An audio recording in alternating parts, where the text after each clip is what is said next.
Before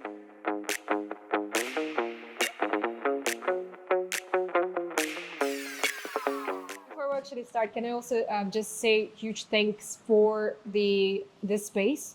So Dubai Design Institute of Design and Innovation. Really, really, really grateful for the space today. I think we have a couple of students. Who are the students here? We have three. Okay, there you go, that table. Thank you so much. We are really grateful because I think it's so important to have the space for this type of conversations, right? And then also being in such a creative environment also helps a lot because you guys, I think, probably saw everything that surrounds you is literally so much thought, I think, went into the things. You can see here what do you call it, like clothes design. There's some installations back there in that room as well. So this institute focuses a lot on design and design thinking, not only in terms of like research, not only in terms of the design of the digital projects, right? But like growing the disciplines. It's such a cool, actually, I think it's a really, really cool place. I'm really grateful for the opportunity today. And also XWorks, Mark, that gentleman over there. Yeah, thank you so much for supporting us all the time, guys. And I think, yeah, bringing, just helping us out and making it happen. Thank you. Round of applause for you. And thank you for the falafel and the sliders as well. That's a special thanks. Cool. And then also thank you to you guys for being here. Yes. It's a Thank you for little coming. treat for you. Okay, let's jump into it. So this workshop is about strategic user research. It's about user research that is making an impact on business decisions and strategy decisions. So first of all, what is it? Well, design research is research that supports design of a product or service. And strategic user research is actually supporting business decisions. So at a level higher than just features or product, business decisions at the strategy level. So there are questions like, which customers should we target and why? Even which customers should we not target and why? What problems do our target customers care most about? Which problems should we focus on solving and why? How will this focus contribute to business success? So rather than things like usability testing or concept evaluations or A/B testing, it's at a slightly higher level. Yeah. I'll share how I sort of think about it and distinguish it. At the sort of bottom of the pyramid, not saying bottom is in value or the worst kind of research or anything. Actually, it's really fun to do this level of research sometimes. It's fun to mix it up and do all types of research so your job doesn't get boring. But there's sort of feature level research. This is typically when a researcher is working really closely with maybe only a designer. You're really honing in on the design process, on bringing feedback to the design process. Oftentimes it's just this sort of tandem team, design and research, going into a design sprint, coming out the other end with an improved feature or an improved portion of a website or product. Next is what I would call product level research, which is when design and research work in tandem with product and ideally with engineering as well. So oftentimes you'll hear about the product trio, which is typically described as product and engineering and design. Of course, leaves out research. They talk about doing research all the time, but they leave out the role of research. So one of my old colleagues called it the DERP model, which I really liked because that seemed to stick. But the best teams I've ever worked on, the most impact I've ever had working on products is when you have a team of 4. Even if it's not 4 distinct individuals, it's 4 people own 4 distinct roles. There is a research element, a design element. There is someone owning the product, owning those product decisions. And there's, of course, engineers who are involved, who are actually observing sessions, who are intaking some of the research and some of the insights. And everyone's sort of aware and appreciative of the other's roles, even if they don't own that role, right? So everyone moving together. The third is actually interesting. Oftentimes the team shrinks again. And similar to how design and research are working sort of in tandem, it's often just research working with a business decision maker or a product owner, or maybe 1 or 2 business decision makers at a much higher level, which is the sort of strategy level. And the reason that there's distinction here is because in terms of impact in terms of your scope of impact, the amount of products you impact, the amount of features you impact, the amount of customers you impact, the impact on business, that all increases, impact on revenue, all increases the further you go up the pyramid. And so that's how I would sort of define strategy level research versus product level research versus feature level. Of course, there's different ways to define. This probably isn't a perfect model, but just my way of thinking about it. No comments on me. Why this is important, especially now, is because of course, research democratization and AI. Just last week, I heard of this really great researcher who I respect, who was super pro-democratization. He was helping his organization with research democratization. He was the director of research. It was great. He was super into it and an advocate of it. And they let him go because he democratized. And so his role was suddenly redundant, Yeah. which sucks. But this is going to happen more and more, and especially when you have people who are empowered with AI. And some of these AI tools are great, especially if you know how to use them and you know the right questions to ask, especially if you're a trained researcher and you have experience in that. This is just going to keep happening, and this problem is just going to keep going. And this is just a prediction of mine, obviously not I'm not a fortune teller. But if you can see here, this sort of pyramid growing, it's really overtaking a lot of the feature level research. Designers are really empowered to do some unmoderated usability testing, to have AI analysis come in and tell them which features are working, where users are getting stuck. The product level research, yeah, some AI is going to take that over, but there's still going to be a good amount of chunk to be done there. And the strategy level research is really difficult for just AI and someone else to come in. Oftentimes these business decision makers, if you ever try to get time on their calendar, there is no time. They don't have time to go do research themselves. They don't have time to learn a new AI tool and implement it. So this is a huge opportunity for us as researchers to find these business decisions makers as partners, level up the scope of our impact, level up the value of research at your organization, and really just create a space for yourself. We just need to learn how to trick them and then make them believe that the democratization is not a good thing, actually, which is the challenge, the most challenging part of being a researcher, I think. Cool. Okay, so a bit of a hot take on user research goals. I see a ton of, at the strategy level, if you're trying to make a strategic level research impact, I skip the research goals. I don't write a research goals section. And the reason is because, and feel free to disagree, open debate, but your research goals and strategic level research, let me back up. So what are research goals for design research? Which are great to have research goals for design research. Maybe your goal is to increase the conversion rate of an onboarding flow in your product, or to explore new ways to help the users discover a coffee shop near them. You're trying to help users reach their goal. Improve usability of a new AI profile creator. Just examples of different research goals for design research, which are great. For strategic research, I would argue that the goal is just to inform key business decisions. That's your only goal for the research. You don't need a bunch of different goals for your research. Your goal is just to inform the business decisions that matter. Whatever that decision is. Yeah. Yeah. So then the question is, of course, well, how do you do that? How do you inform key business decisions? The first step is identify a business decision maker to partner with. Not every person at this level who's making business decisions is going to be the right person to partner with. I'm sure you've worked with a designer before who is resistant to a researcher's feedback, who thinks they have the solution no matter what you say, no matter the evidence you present. You're probably not going to want to partner with them in the future. A product manager, I've had plenty where I've done some research. I was like, this is great. You go and you deliver it. No changes are made. They ignore you. It sucks. You wasted time in your life doing it. So there's the right people to partner with. And those are the people who understand the value of research, who you can show them the value of research, who are willing to intake your input into these decisions. And then, of course, you have the power to make these business decisions. The next step is build rapport. Showcase your value. Let them know that you are listening to them. You understand what they care about. Just hop into their world. You're doing research about the user of your research, which is this business stakeholder. So what do they care about? What is the language they use? What decisions are they responsible for? And then even at a level above them, what is the business strategy that they are orienting around?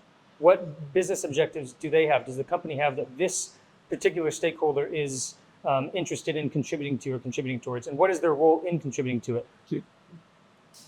The next is identify what are some of those decisions that they have to make that are upcoming. What are some of these key business decisions that they might have next month, in 3 months, in a year, that they are responsible for, that they need to make?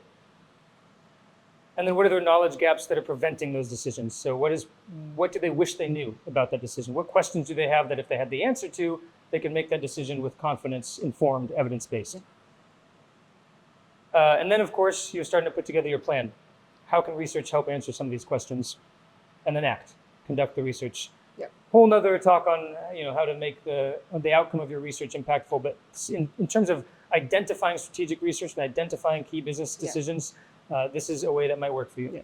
I think, guys, we were also chatting before presenting this slide, is that whether it's applicable for teams or the researchers who are working in-house teams, so let's say if you work in a company that has the research function, or you are a freelancer who wants to work with a client, but actually this applies for both, because if you can identify the business decision maker within the company, I think that's probably much, much more easy, because there is a person probably who advocates for research or asks for it, or you can make friends with, and then you can kind of make your way into that, and convincing them that research matters and research is important, build rapport with them, and then follow the steps. And also if you're working for an agency, this usually, majority of the time where you're a freelancer, you are looking for clients, or the clients are coming to you as a specialist, and you pretty much doing the same thing, right? You have to identify the same person who will make the final decision, right? You build rapport with them, and then the rest of the stuff is actually the same. So it's kind of a universal, I would say, irrespective of what your employment or your kind of engagement is with the client. It's not easy to do. It's easier said than done as well. And so this is something that takes practice, and you're going to fail, and you're going to meet some people who they don't want to work with you, and it's fine. Just keep trying. Those key business decisions are just these upcoming decisions to be made. These knowledge gaps, are the research questions that inform your study, and where and how research can most help. One thing that I actually saw a really great article by Erica Hall, who's a researcher who wrote the book Just Enough Research. Yes. She's fantastic. She's really great. And she was talking about the sort of misnomer or the misuse of what is a research question. And it's a good question. And it's oftentimes sort of abused or misused, especially by people who are unfamiliar with doing research before and they just want to jump into it. It's not an interview question. It's not a question that you ask to a user or a participant. It's not a survey question. It's not a question you put in a survey. A research question is separate from those things. These are examples of interview or survey questions. How did you first discover a product? On average, how much do you spend on a night out? How likely are you to buy a new car in the next year? These are questions you might ask in an interview or a survey or a diary study or in your actual research, but they're not research questions. A research question is a question that, if answered, would help make informed decisions. And some examples of this. How do cruise ship travelers decide which cruise to take? Which social media platforms do our users most often share content to? How often do our target customers purchase a new car? You might not necessarily ask this directly to a person. If you ask someone how often you purchase a new car or how likely are you to purchase a new car, are they going to answer, maybe they'll answer truthfully, but is it accurate, right? Can someone predict their actual behavior or accurately reflect and recall their behavior? And here's the danger of it. It's really easy to start with an interview question, to start with a survey question, because you're eager to help. You meet a product person, they're asking you for help. You're like, this is my opportunity. I'm going to make an impact. And they say to you, I want to interview past customers, and I want to ask how likely they are to buy a car in the next year. And you go, great, I can help with that. I know how to get access to users. I know how to ask intelligent follow-up questions. This is great. I'm going to interview people, and I'm going to survey people, and I'm going to ask how likely are you to buy a car in the next year. And then you come back and you're like, like 90% of people are actually more than likely to buy the car in the next year. And then in reality, people are not buying cars every year, like not even second year, not even third year. Right? So that's why actually the surveys, that's one of the worst research methods to start with, especially if you have these type of decisions to make. 100%. So instead, try to pull back a layer. And you've heard of this sort of 5 whys, perhaps, ask why 5 times. It doesn't literally mean ask why 5 times. It's have the answer to why at 5 different layers. And so if you went one layer beyond, this stakeholder says, let's ask people this. You go, well, why do you want to know that? What is that going to tell you? What question is that going to answer for you? And they might say, well, I want to know how often we can expect our past customers to buy a new car from us. You go, okay, well, that's interesting. So you're interested in past customers. Why is that? What would that inform? If you had the answer to that, what would that help you with? And they might tell you about a business decision they need to make. Well, we need to determine how much revenue we can expect from past customers versus how much we should invest in winning net new customers. They're coming up with their revenue trajectory and their business plan for the next year. They're trying to figure out how much they need to spend on marketing for net new customers versus how much they can rely on past customers to reach their revenue goals. But you won't uncover this if you just execute on this. So a different way, how to structure your research plans around business decisions. When someone comes to you and says, I want to interview past customers and ask how likely they are to buy a car in the next year. That's great. It's a great starting point. It gives you traction. It gives you a foot in the door. But there's work to be done to uncover what they really want. And rather than starting with that interview question, try to uncover that business decision. Underneath that business decision are a couple research questions that will help them make that decision. And then underneath that, you can come and figure out how you're going to answer it. And maybe in this case, if you correctly did this or you did this in this format, you might recognize that really you don't want to interview or survey people. You should look at your past sales data. From the past 5 years, how many past customers actually purchased another car from us? And that isn't going to be an accurate projection of what you might expect in the next year, rather than just asking people what they think they're going to do. As they usually say, it's the best predictor of the future behavior is the past behavior in research. So, and you save time. You actually come back and you say, well, I reached out to our some of our sales team, and I found this data for you, and I think this answers the question even better than if we asked people. But also imagine, like, if you are, as you said, if you start from this level, right? Like we the one before we saw, if you start going in, okay, I'm going to interview people, I'm going to ask how likely they are, or do the survey. You need to set up the survey, right? So that's time. Probably go through the rounds of the actually approving this survey. You have to find the right participants for the survey. You have to find the platform for the survey, and that you have to incentivize also the people who will be answering the questions, right? So it's time and money, and that's exactly what business, probably doesn't want to spend, right? On the research, especially nowadays. So imagine if you've actually gone through this depth, and then you understood that this is exactly what you need to do. You just go, as you said, you go to the internal sales team, or you go to the internal data analyst team, right? Let's say marketing as an example.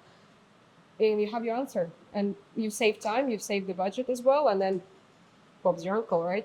You have the answer to the question. And you potentially win a new partner. You say, what else do you need answered? What other decisions do you have coming up? What else do you need to know to inform your revenue plan? Maybe there is some research that I can do to inform that. Yeah.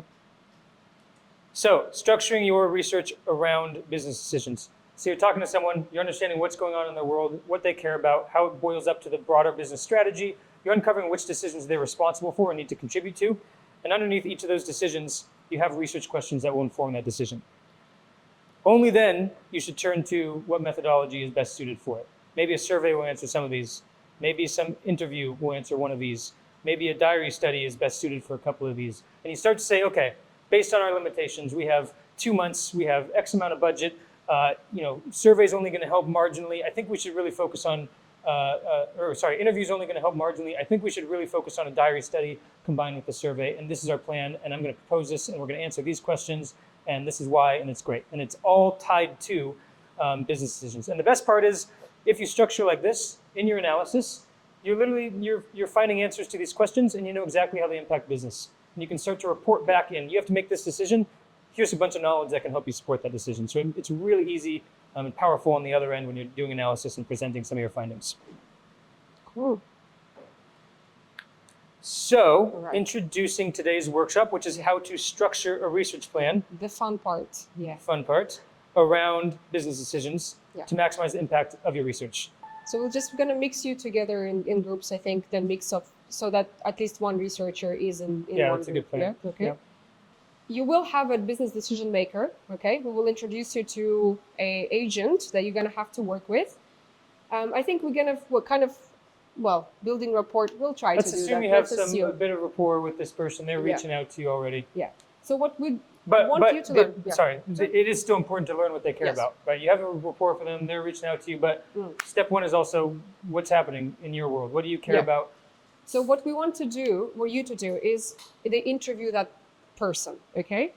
And learn, as you said, what they care about, what do they need, what do they actually need, not just the superficial thing, because a lot of people you will find, they will tell you, oh, we just want to run a survey, but it's not the survey that they need in reality. It's something much deeper in the levels of that. What exactly do they need? What decisions are they going to be making, right? So this is where you're going to uncover this business strategy and then their role in it. And this is the decisions to be made. So why do you need this research? So all of these things are going to be focused on the why, on the gist of it, right?